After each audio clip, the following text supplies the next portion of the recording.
very good morning to all of you. May I request everyone to turn on their cameras. It's nice to see everybody as we begin the third engagement of Thought Leaders of India. As we begin our session, I would now like to invite our Editor-in-Chief, Ms. Vidyota Sharma, to give the welcome address.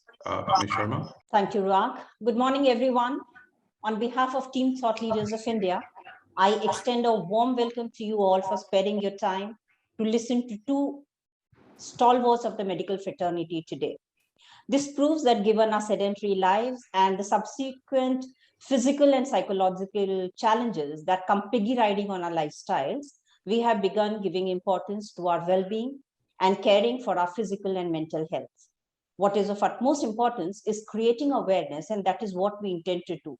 And that is the reason why we have also invited a few spouses, because they say, the lady of the house or the husband, both together are the ones who decide the health of the family.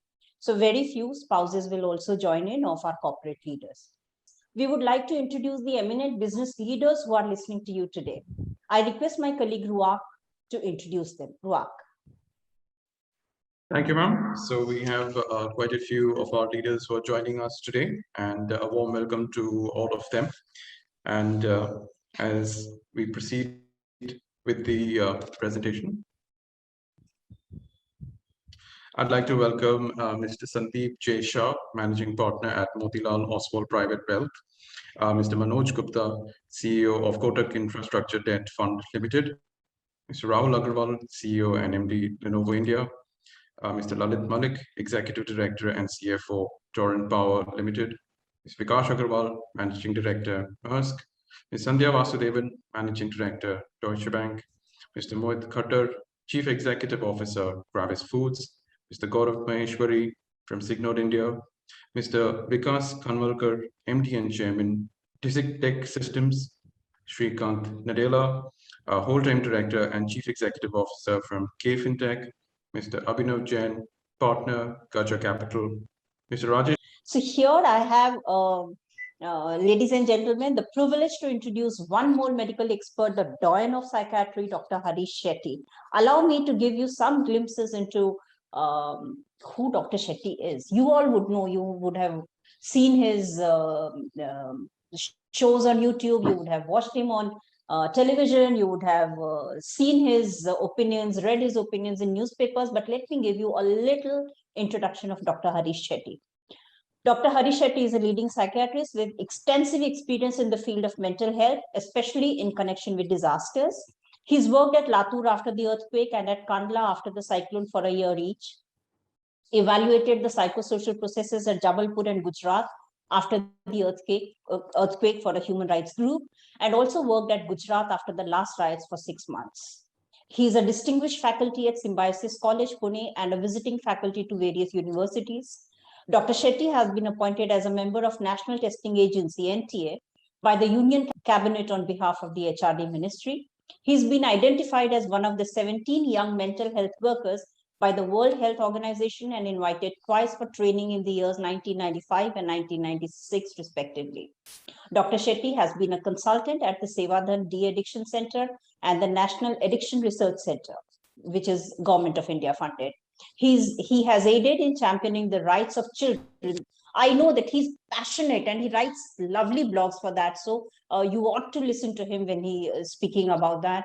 He's aided in championing the rights of children across all his life. His petition to Maharashtra Human Rights Commission to abolish the practice of segregating students and putting students scoring less marks in separate divisions led to the abolition of the practice. His petition in 2015 in the Bombay High Court on learning disabilities has facilitated the starting of learning disability detection centers in every district of Maharashtra. Dr. Shetty has been training the judiciary for 2 decades at Judicial Officers Training Institute, Nagpur, and at the Maharashtra Judicial Academy at Uttan, Mumbai, at the National Judicial Academy at Bhopal. He trains the judiciary on mental health, Juvenile Justice Act, that is the mental health issues and issues related to marriage and divorce. He trains peace activists working in communally sensitive areas in India. He's worked with the medical fraternity at Afghanistan in the treatment of PTSD on behalf of the NGO ActionAid. He's also founded Maitri, an organization that works with families affected by mental illness. Dr. Shetty has been a key witness in the infamous Panvel and Thane orphanage cases of child sexual abuse, where convictions were granted to the offenders.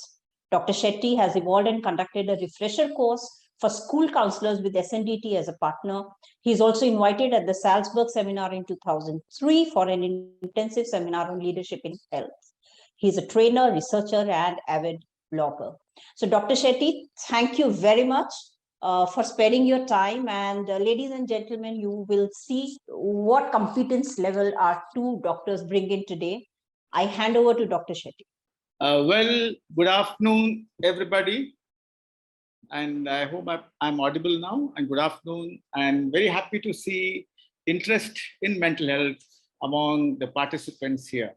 Well, I start my presentation by paying obeisance to two great mental health professionals who have been born on this Mother Earth. One being Patanjali, who gave us yoga, and the second, Gautam Buddha, who gave us Vipassana. And we call it mindfulness across the world. Vipassana is free of cost. Mindfulness is something we have to pay. And as I start, let me tell you what's happening since independence. What are the three important changes which has happened across independence with its impact on mental health? Well, Indians were all good human beings for a very long time. Post-independence, again, good human beings would mean that he or she smiles at everybody, he or she is good to everybody, he or she is compassionate to everybody, but he or she does not have his opinion or her opinion, which is important, and he or she is conforming. And from good, we are becoming effective human beings. We are taking stands. We are not, as V.S. Naipaul said once upon a time, that Indians always live under the shadows of somebody else. We are casting our own shadows. That's the most important change. The second important change which I see is from disconnection, from connection to disconnection. I saw my father at 5 o'clock in the evening at home when I came back from school. My children do not see me till 10 o'clock. And disconnection would mean connectivity between people has gone down. The emotional contact time in the family has gone down. The family contact time also has gone down. And disconnection is worse than HIV, which has caused increase in mental disorders, which means brain has not changed its size, shape, texture, color, weight, and volume. Depression has increased across time. So this is the second important change. Third would be increase in the role of women at workplaces, which is a very healthy change, which is really changing the way we look at genders. And lastly, technology, which has come up in a very big way and has changed our lives. So when I say all this, I would like to say that the goal should be to build emotional wealth. Financial wealth is something which happens all the time. Emotional wealth, and also emotional equity, which means equitable to every human being on this earth. And these are the two goals which I think are extremely important. Now, let me start with this quote, which I always say, and which is very useful for each human being on this earth: corporate leader, middle-level management, human being, man on the street, or man in seats of power. Locked minds are time bombs. Diffuse it early, lest it explodes inside you. My interaction with who's who of the industry, very cognitive, extremely evolved also.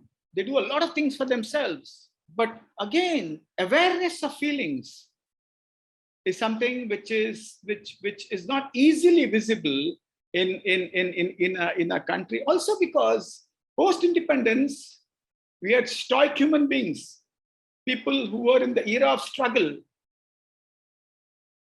After that, the second era was the era of consolidation. People like me consolidated what my parents did across time in Mumbai. And my children belong to the era of pleasure, where they're very comfortable with feelings. They do not mind kissing their dad and mom on their cheeks. But I have never told my father I love you when I was a little child. So slowly the minds are getting open. As disconnection is one of the most important things, important events in a globalized world, in a rapidly industrialized world, disasters in the country and across the world, especially COVID, has seen that the nicest people have become empathetic. The best people have shown antipathy, which means along with empathy, if you're not careful, a lot of apathy and antipathy can coexist. I'll give you an example. I still remember when there's a lot of input, sensory input, which is very negative, the mind shuts down. Say, for example, one has heard the death of 3 or 4 people in their own building due to COVID. There's a lot of fear. And sometimes fear makes you numb. And fear makes you so numb that you do not reach out to people whom you need to reach out. And that is one of the most important dangers in a world which is filled with disasters, rapid social change, and rapid industrialization. So apathy is something we need to be careful to avoid, because apathy would mean you're dying every day. It's like asking a doctor or a corporate honcho, how's life? And he says routine hai, or he or she has routine hai. Things are happening, production is happening, patients are coming. That's the sign that you're slowly dying. And when you ask somebody, how's your marriage? How's your life? And you say routine hai. Routine hai would mean that you're slowly going down. Apathy is overwhelming you slowly. You're becoming dehumanized. And we need to save ourselves from being dehumanized. Empathy is something which each one of us has. And compassion and empathy are brothers. Empathy is the seed, compassion is the action. And what is very important to understand that empathy is always unequal. And that is perfectly normal. Antipathy is all something which we see all the time now. Let me give you an example. A brother wanted to go to see his sister. Brother was 56, sister was 58. Sister had come out of COVID and is in the non-COVID ward, but has a lot of complications. And as he walks out of the house, the children of the brother said, no, Dad, you cannot go anywhere. It's risky to go outside. And he says, I want to go and meet my sister. And they said, no, not at all. We are concerned about you and you need to be here. And they were showing a lot of antipathy. Research in mental health has shown that when there are too many deaths, too many happenings, too many disasters happening around, compassion goes down and apathy and antipathy can supervene. You should read the book by Chinmay Tumbe of the past pandemics. And you'll see on page 28 that during the cholera epidemic, if somebody dies, there was no time for grief.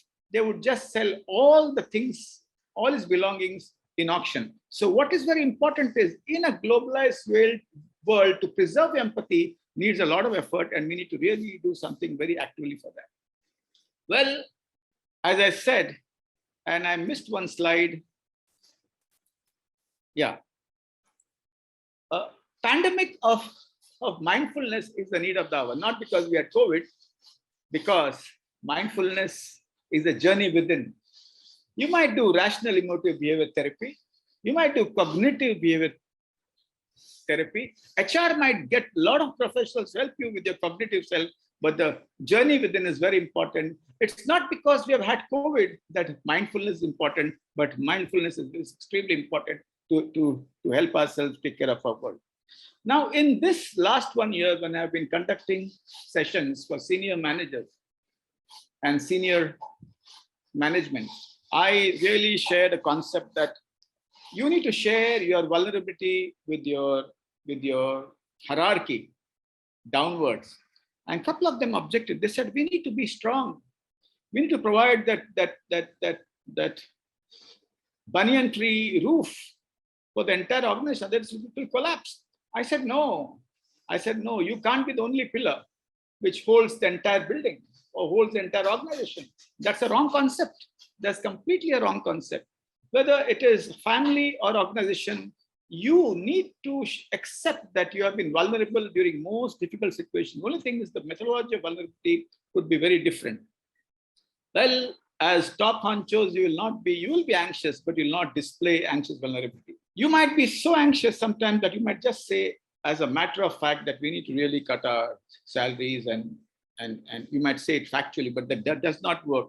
On a bad day, you might be expressing helpless vulnerability, but to reach to the stage of being empowered and sharing empowered vulnerability would mean that you need to do some work inside yourself, which means being aware of your feelings, acknowledging your feelings, helping them calm down, reaching some level of equanimity and emotional regulation, and having a tone by saying, we are down and it's perfectly all right, but we will come back and we have a plan. But this is what we are facing. And this is something which really went down well with a lot of people. So again, I would come back and say that a lot of work needs to be done as far as mindfulness is concerned. And that would not make you a saint, but that would make you very effective. So many people tell me that they don't feel sad at all. They somehow manage their sadness. I said, sadness is a very nourishing emotion. Sadness is actually a very powerful emotion. It's a positive emotion. Depression is a negative state. And when there's sadness, empathy can grow very normally, and it comes as a plant. And my dear friends, I would like to say that all this business of strong mind, which a lot of people share all the time, and what is very important to tell ourselves and tell our entire corporate employees and our families, that mind is not made of iron or steel, it's made of neurons. It needs constant nourishment and food. So anger is a metaphor for the 21st century. You see it all over. In fact, a few days ago, somebody came and told me, mid-level management from a very nice company, who the company that values their employees, and they have a wonderful welfare system. And she said, my boss is very brutal. He's very angry. And my boss is saying, if he can do that, why can't you do that? And I see a lot of brutality online by middle level and higher level managers. And that is not because they have become bad human beings. It's not because they're cruel. It's because something has happened inside where they've forgotten the MBA knowledge and insights, and they've forgotten all the insights they've learned from people who have been brought to the industry by the HR. And so what is so important to understand is most of the times in our life, we do not transact knowledge, we do not transact wisdom, we transact our childhood. And anger is such a positive emotion. It's such a beautiful emotion. It's energy. Aggression is not. Humiliation is not. Irritability is not. Irritability is anger in motion. When somebody is irritable all the time, he should not say he's angry, he's irritable. Anger in motion, which is continuous. Explosive anger that destroys somebody else because you humiliate, because you actually say something very harsh in the boardroom. Very harsh in the boardroom. Well, you might get figures, you might get a good balance sheet, but you're getting destroyed slowly, one step at a time. Anger is a positive emotion. Aggression is a negative state. So awareness of feelings is extremely important for mental health. I feel very angry at what is happening inside my office. And I really cannot regulate my senior managers. I do not know what to do with them. And I feel I'm very ambivalent with my relationship with them. I feel very jealous that my product was on the top of the line and I'm an MNC, and somebody comes back and says there is no gas, and he goes ahead and moves on. Being aware, accepting that anger is normal, accepting that envy is normal, accepting that sadness is normal, accepting that fear is normal, accepting that joy is normal, accepting that love is something which has to be visible in our lives. Being aware of our feelings would mean that we accept the ragas of Hindu classical music as it happens inside our body. And that I think is very, very important. So the first concept which I said we experimented in the last 2 years was empowered vulnerability. And the second concept which we have been experimenting for many years with organizations, NGOs, and corporates is the philosophy of inclusive communication. Inclusive communication has a feeling phrase.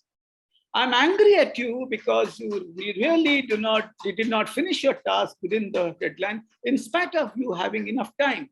And you come up with a lot of excuses that your grandfather is unwell and many people are unwell. And I know that this is not true, but I'm very angry at you. And you have to pull your socks. Otherwise, I'll have to take an administrative action. But saying that I'm very angry at you is extremely important. Saying that I'm very happy with you is extremely important. Saying that I feel very sad, very, very sad that you actually misinterpreted what I said and you sent the wrong message down the line in your team. So extremely important to understand that we need to actually improve our communication or change a communication where we use a lot of feeling phrases. It works. It really works. It really works. And when we actually say this, well, a lot of boardrooms, there are a lot of things happening in the boardrooms. Humiliation, does not work. It might work temporarily, but that person will nurse a lot of resentments, which will go on across life. I still remember my colleague saying, you have to be tough with your staff. I said, of course, yes, toughness would not mean that I'm harsh. Because if I'm harsh, I'm destroying myself.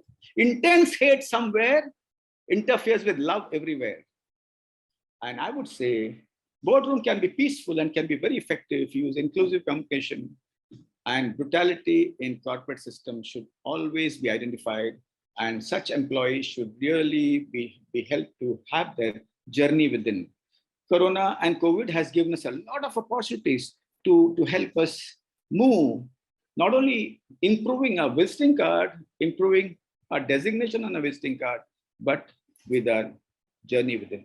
Let me give you some data points which are very important with respect to your understanding of the country. This is the latest 2020, will come soon, NCRB figures. Nearly 1 out of 4 people who end their life by suicide are daily wage laborers. And that is across the world. Poverty is one of the most important indicator for bad mental health.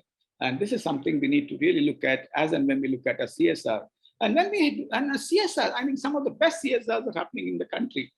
From all companies, most of the time, it's the spouse of the MD who heads the CSR, and nothing wrong in that. And they're doing beautiful work. In fact, fantastic work. Mental health CSR, I find Empower Foundation by Aditya Birla doing extremely powerful work. But if the MD is involved in the CSR for a very short time,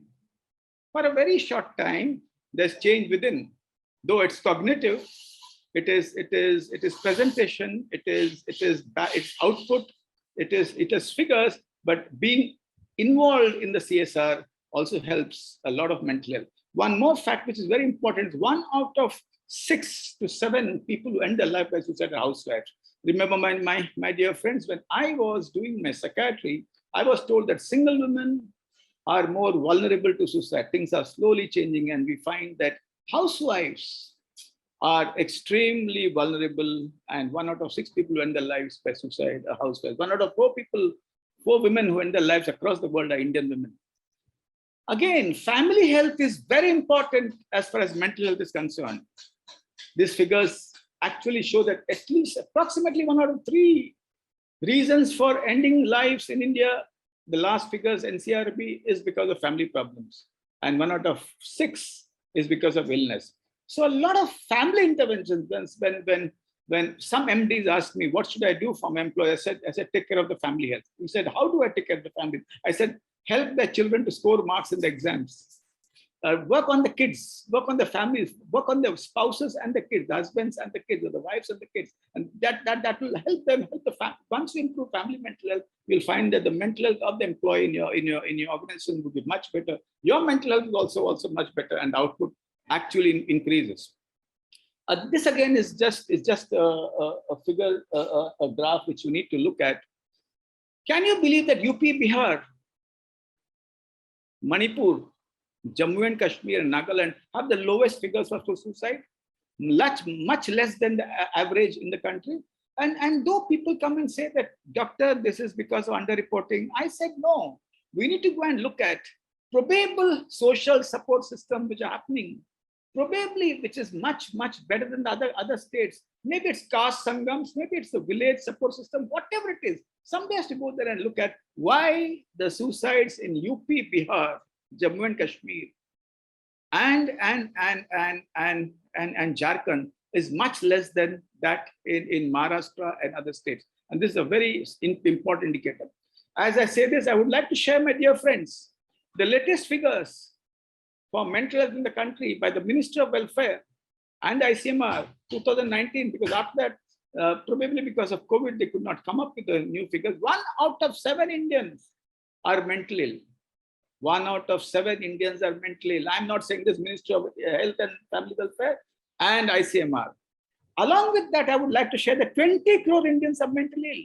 So you cannot avoid mental health and mental illness in your organizations. 1 out of 7.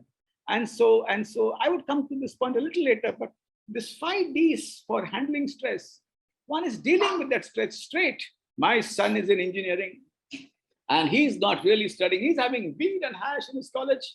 What do? I pull him out, get him treated, find out if engineering is his aptitude, do something else immediately. And that is something that you need to deal with the issue. Secondly, sometimes you dissolve the stress by doing yoga exercise so that energy around the event really dies. Once the energy around the event dies, you're able to deal with that event much better. Third is deflect, which would mean share the responsibility. Even if you're an MD or a CEO of your company, your wife would be much more wiser, or your husband would be much more wiser in dealing with some of the stresses you're facing in your office or in your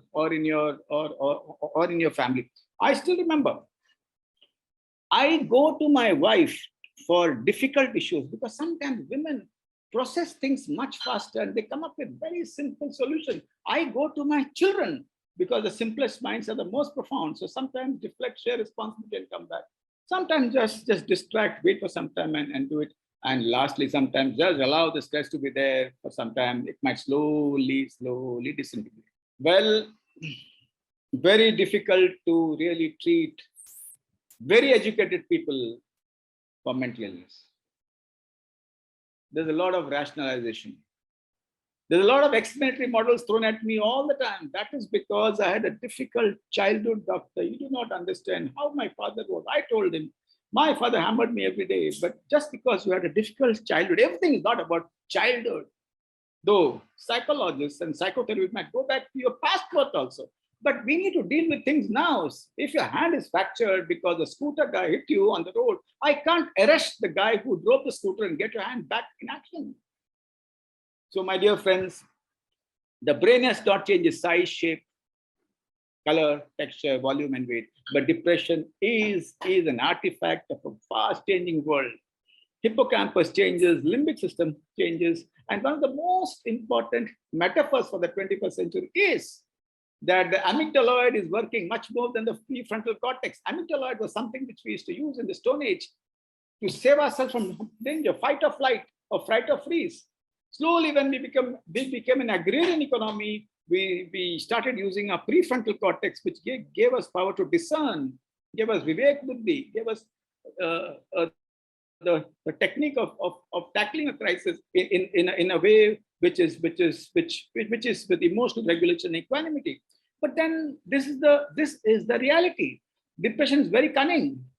It can come in many disguises. Yesterday, in a very big MNC in Powai, there was a girl who did not take her drop.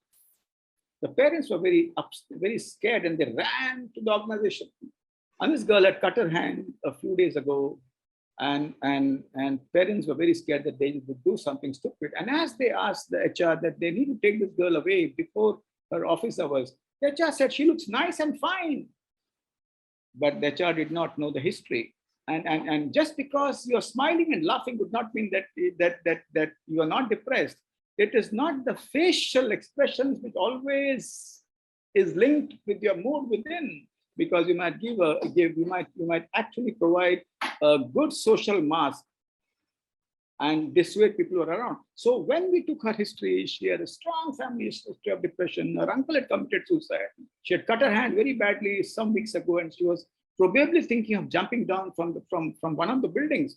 So it is so important to be alert to signs of depression, self as well as your employees, because depression can come in many disguises. One of the most interesting presentations of depression, which is unusual, is exhaustion and tiredness.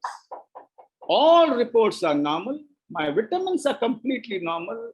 I am absolutely fine, but I've lost weight and I feel terribly exhausted. This is not chronic fatigue syndrome. This is depression. And this can be successfully treated. The second most important cause of depression, of signs of depression, is excessive guilt. Excessive guilt. Well, Nirupa Roy was a metaphor of yesteryears when she told, "Aapko kya pata hai mere zindagi mein kya kya hua hai?" But when the guilt is extremely severe, I am responsible. Yes, the other day, an HR director told me a few days ago that I am responsible for my mother's knee operation failing because she has fibrosis and she cannot walk. I probably took her to the wrong doctor. I am responsible because I bought a flat on an EMI and the building and the building has stopped because they did not get an occupational certificate. I am responsible. Let me tell you, this was shared by an HR director. I'm not talking about a mid-level manager. An excessive guilt, inappropriate, is a sign of depression, though guilt is a sine qua non sign of India, because we tend to blame ourselves. The culture that is long, uninterrupted, has a lot of introspection and guilt with respect to reason for what's happening, which is not appropriate, and you generally blame yourself. My dear friends, depression is fractured the mind, and it's invisible. The fracture of the hand is extremely visible. And sometimes you might not see people crying. You might see people irritable. You might see people lazy, bunking from office. And there are two words which you need to understand. Psychomotor retardation, wherein you're lazy, you are quiet. You don't feel like moving yourself out of the bed. You don't feel like coming to office. Or you're extremely visibly agitated. You're so irritable and angry that you throw your anger around. A lot of people throw their anger around, have chronic depression. Or it could be their nature, but most of the time it's depression. So please understand that let's make depression visible. Now, one simple intervention which the WHO says, and whenever I ask any group, have you heard about the black dog? And they always tell me it's whiskey. No, this is not whiskey. Black dog is a term which Winston Churchill said and talked about depression. And WHO, in a 4-minute movie, I had a black dog, his name was depression, explains that there's enough research to suggest, enough research to say that depression can be beaten by exercise. And when I say can be beaten by exercise, I would say that exercise is an antidote for mild depression. Exercise is an antidote for stress. But there are two types of exercise. Huh? All those ritualistic guys who say, I have to run 5 kilometers. And even if they find somebody in the middle of the road, they will not help them. They will say, my 5 kilometers is more important than the illness of my spouse or my children. That is obsessive exercise, doesn't work. Joyous exercise, where you look around, you do your exercise, but you are completely inside, and you are in the entire moment, is what works. The Fitbit watch, which says that you walked at least 5,000 steps by going up and down the office, is not exercise, because mindful exercise, just walking meaninglessly is not exercise. And this is something which you need to tell all your employees. My dear friends, as I spend a little time with Indian women, and this is a concept which we need to understand. It's changing, but it's not changing to a rapid extent. Indian women have found places inside the office space. They have found places in seats of power. They have found places in academic institutes, in organizations. But still, she's stuck to her old self. She wants to be the best mother, the best daughter-in-law, the best wife, and the best daughter. And in Hindi, I always say, कि त्याग के घोड़े से उतर जाओ, अपनी जिंदगी की मोमबत्ती दोनों बाजू से मत जलो. And this is something which we need to break. And from being a martyr to a manager is the shift in the mind which we need to achieve in our organizations. And what is very important is, again, I want my office work to be absolutely right and correct, but I want my house to be absolutely perfect. Forgetting that an imperfect home is a healthy abode. An imperfect kitchen is a happy house. And an imperfect mother is a happy wife.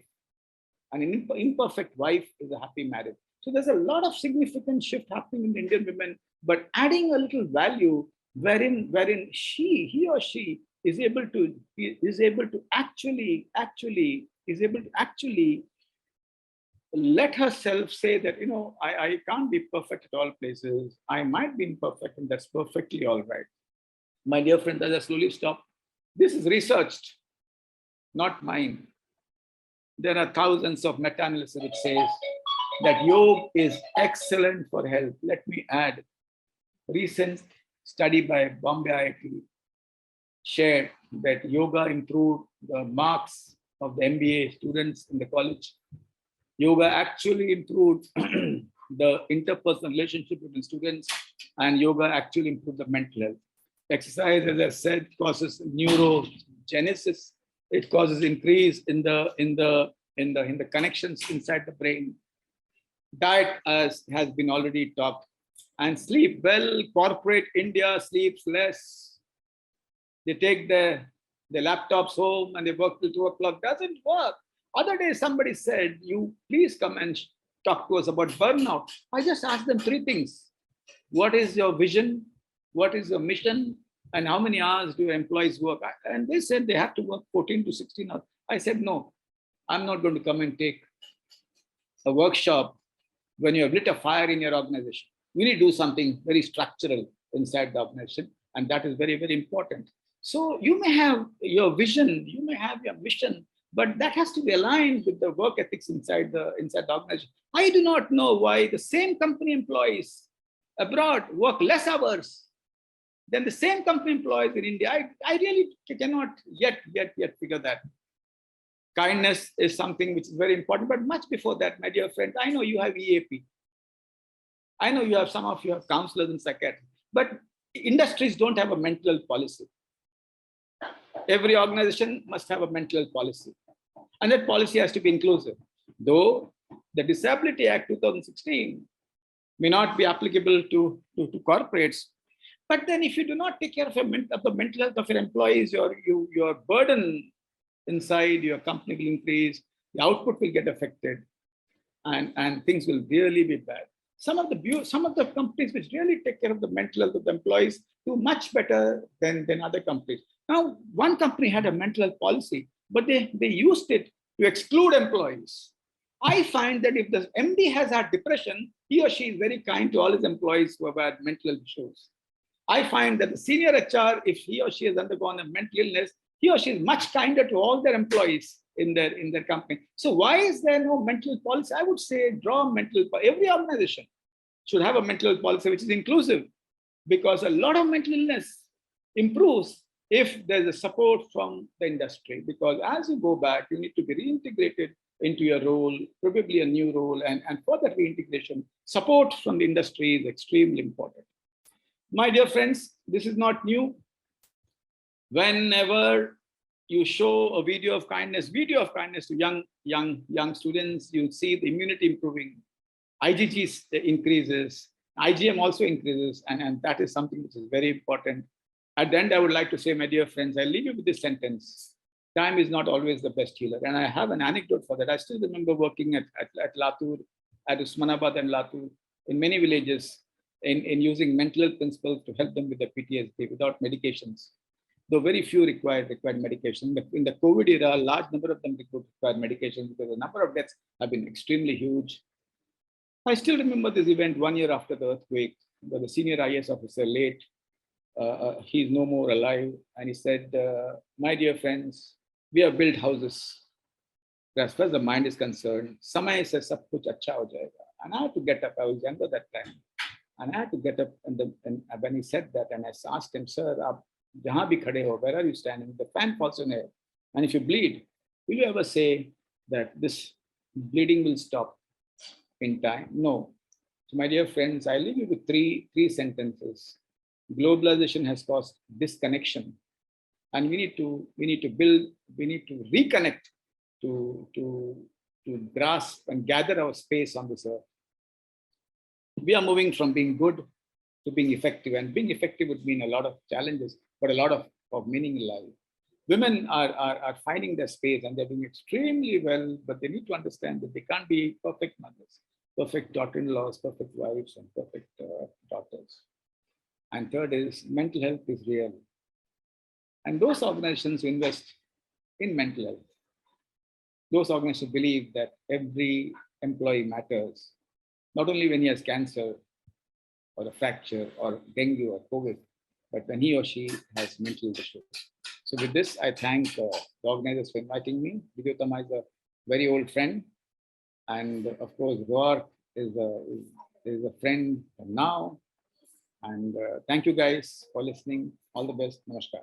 Thank you. Thank you very much, Dr. Shetty. And the best thing is, normally when people go to psychiatrists, they feel, "Arey yaar, क्या बोलेंगे, कैसे बोलेंगे, and all your photographs and videos, added to the interest and engagement. Thank you so much. And while you were talking, the questions already began coming in. I believe there is one from Rajesh Khanna, and Ruak will bring that to you. Rajesh, would you want to say that? Would you want to ask the question yourself, please? Yeah, I could do that. Dear Doctor, fantastic presentation and a very nice way of telling things. In fact, I really admire that, if you have a stress-free mind, you can do wonders. One of the questions which I've got is, what are the best practices for controlling your stress? See, what is happening today is when you are, you are in a time pressure and you have lot many things to do. And then there is no point time for any one of the activities which we say either yoga, exercise or something. You have to rush for a meeting and you have to no chance to really relax. So what do you suggest in this type of a situation? Is it a stroll, garden stroll, is exercising and gardening, meditation, yoga, Reiki? I do practice Reiki and that's also a good thing to happen. But just as for the common people who do not have time, and yeah, they are running against the time what we need to do. So this is one question. The second question which I've got in my mind is, see, what is happening is today in this dynamic world and the result-oriented world where people are really looking forward to only the goals and the top, either the top line or the bottom line or the efficiencies. How do you suggest hiring CXOs? Do you give importance to IQ or do you give importance to the EQ? And if that is there, which companies would be more beneficial with that? And is this common for any sector or every sector? So these are some of the two of the questions which I have got to you. Thank you, Rajesh. In fact, inside the office space, micro pranayam is also very good. Meeting के पहले 2 minute है मेरे पास, मैं 2 minute प्राणायाम करूंगा. Micro pranayam. Empathy is not a function of time, and so we cannot be in an ideal world taking a chatai to office and asking the CEO, मुझे 45 minute दो योग करने के. Yeah. Micro pranayam is good. And the second most important thing is those small micro breaks as and when you have time. As and when you have time, you can do what you like, but you don't smoke. You can use black humor. Call up your wife and say, यार उसकी तो पूरी सटक गई आज, अब बहुत चिल्ला रहा है यार, मैं क्या करूं? And this also helps. Number 2, you stole the words from my mouth. Absolutely, we all have mood lifters and mood shifters, Rajesh, which we have evolved across time. I start singing in the bathroom when I'm stressed, and my wife knows aaj uska din kharab, and I sing all old songs without any sur, of course. And so the mood lifters, which we have evolved across time, some people sing, some people write, some people wander aimlessly. Greens are one of the most important healers of the human race, and water is the most important healer. I've told all these employees who are online, I told them, take a shower bath thrice in a day. Don't apply soap. The girls don't take, because they say, "Hamara baal girega, the hair will fall." I told them, don't just have shower. The shower bath is like Shirodhara of Ayurveda, where it hits the scalp muscles and the scalp muscles actually relax. If you like Reiki and if it works for you, nothing is wrong. And what is also very important is that small loo breaks. In a workshop, the entire feedback from the workshop is in the loo. In the middle of the workshop, when they go and pee and they tell each other, "Ye to humko sab pata tha, ye sab mein kya nahi." And the small sentences. So the small 5-minute breaks. And also those who kill gossip, they work much better. Gossip is the place where you need to do at home. If you gossip at home, will not work. You will not use gossip in the workplace. Now, as far as sectors are concerned, that's a beautiful question. Every sector needs different competencies. But one thing is there, sir. In every sector, if he or she is in touch with himself, he or she is able to manage the teams better, is more effective. जैसे आप Hindi picture आप देखते होंगे राजेश जी, तो एक देवदास बोलकर एक picture था जहाँ Shahrukh Khan and one of the actors, Shahrukh Khan, wants to go to the house of a second girlfriend and he has got TV. He said, मैं उसे मिलना चाहता हूँ. And she said, the first girlfriend says, मैं आपके साथ दासी बनकर आऊंगा. So he says, no. खुद को खोने से पहले खुद से मिलना चाहता हूँ. And that I think is one of the most powerful attributes for anybody. So if you are IQ, EQ, and Americans know, sir, they हर एक छोटा symptom पे पूरा institute करते हैं खड़ा, और उसके बाद पूरा industry खड़ा करते हैं. ये अपना philosophy नहीं है sir, अपना entangled है sir. Intelligence or emotion entangled. So if somebody is able to respect others, if somebody is able to effectively work, take speedy decisions, and is in touch with himself, he is good for any role. And that I think is very, very important. Though in certain sectors like the intelligence agency and the research and analysis wing, you need a very different mind space. I still remember one guy coming to me after retirement said, we did not have any time, any space to let our stories be told. We need to have some systems in our intelligence agencies. So somewhere our entire story we're holding inside our heart for 25 years has to be told. So we need to also deal with certain these areas. And these guys have debriefing, and if they're allowed to, they would do much better. So depending upon the sector, but जो career के growth में चढ़ रहा है, वो अंदर के growth साथ यदि चल रहा है, तो he is integrated. Otherwise, no, sir.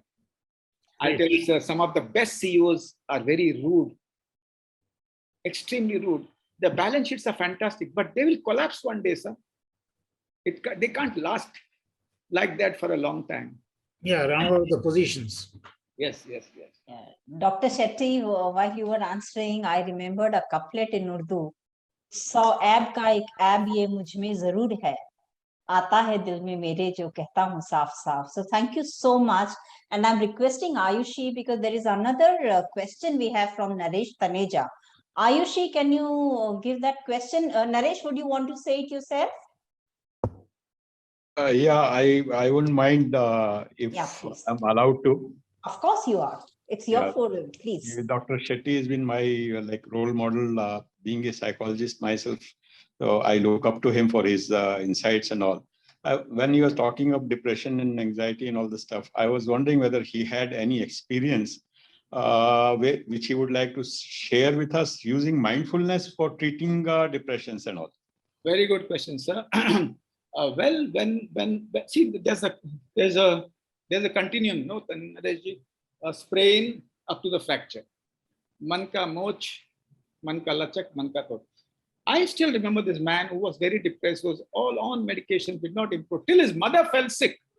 And when he served his mother in the ICU, pura software change, and he recovered from depression. So he found meaning in life, and that meaning helped him to change.